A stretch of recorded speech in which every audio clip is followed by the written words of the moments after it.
Magandang araw sa lahat. Ngayon, tatalakayin natin ang isang mahalagang tanong. Bakit maraming Pilipinong nakatira malapit sa dagat ang umaasa sa pangingisda? Alamin natin. Ang pangingisda ay hindi lamang basta trabaho sa Pilipinas. Ito ay malaking bahagi ng buhay ng mga tao, lalo na sa mga nakatira malapit sa karagatan.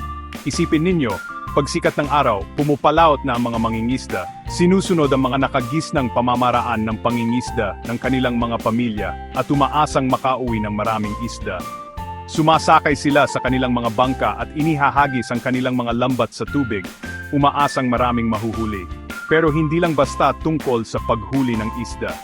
Tungkol din ito sa pagiging bahagi ng isang grupo, nagkukwentuhan at tinuturuan ang mga nakakababata kung paano mangisda, tulad ng pagtuturo sa kanila ng kanilang mga magulang at lolo't lola.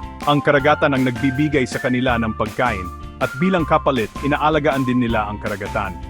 Kaya sa susunod na makakain kayo ng masarap na isda, alalahanin ang paghihirap ng mga mangingisdang Pilipino. Maraming salamat sa lahat ng mga mangingisda. Dahil sa inyong pagsisikap, nananatili ang ating mga tradisyon at mayroon tayong pagkain sa hapagkainan.